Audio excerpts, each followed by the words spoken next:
Today, it is widely accepted that global warming is happening, and that indeed we are a major cause.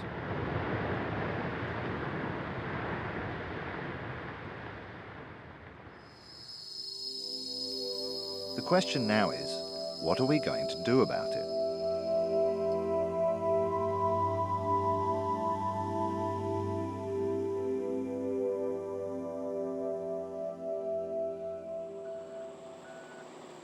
Scientific research has recently discovered that the emissions caused by deforestation in developing countries now accounts for around 12% of the total global emissions of greenhouse gases each year.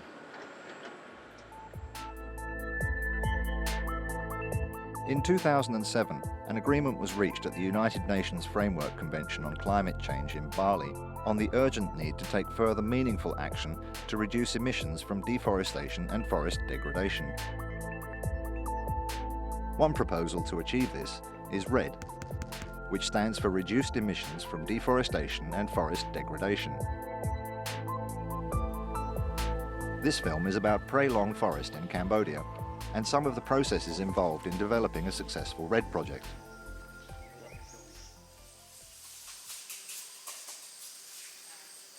Prey Long is very important for biodiversity and as a natural ecosystem because it's the last remaining lowland swamp forest in Southeast Asia.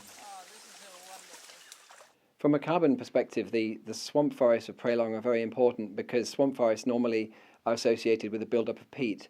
Now, if you have peat underneath the ground, that basically can double the carbon value of that site. Also, deforestation of peat swamp forests can mean that you have the release of carbon for anything up to 50 years after the forest has been cleared. Today, Prey Long is divided up into several concession areas. The proposed REDD project would take over 3 of these concessions, totaling over 500,000 hectares. This would include a core area of 283,000 hectares that is of most importance to biodiversity, 188,000 hectares for a community forestry program, and protection for an area of 45,000 hectares that connects the core area to the Mekong River.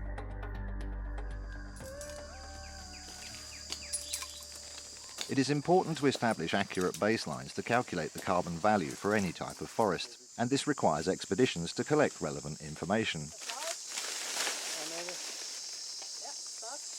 The development of a REDD project is a complicated process and requires collecting a lot of data. A team from Conservation International joined a botanical team from University of Copenhagen and the Cambodian Forestry Administration on a 10-day expedition into Prey Long to collect this data. 25.5.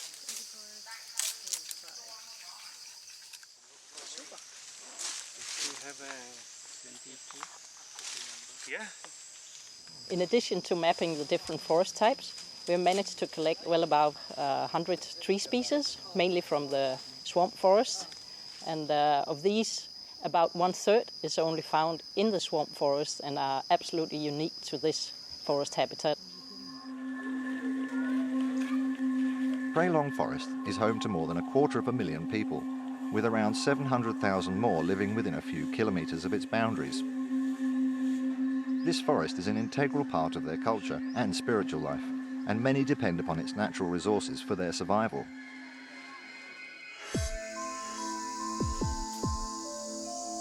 The Prey Long forests aren't just important as a watershed, they're important as a natural filter.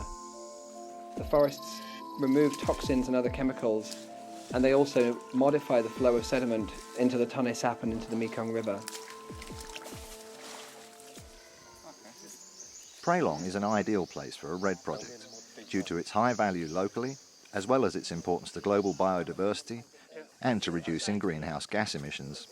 Because that'll be on that side. Considering the high value in terms of both biodiversity and carbon content, a REDD project for Prey Long would also have an excellent chance of receiving the gold standard from the Climate, Community and Biodiversity Alliance, or CCBA. CCBA provides an internationally accepted set of standards to judge carbon projects, giving potential investors a clear idea of how effective particular projects are. It's a type of a cat, I think, because it has this hard form. Today, we are spending huge sums of money to replant and rehabilitate previously forested areas. So why are we not trying to do more to protect what little remains of the existing forests?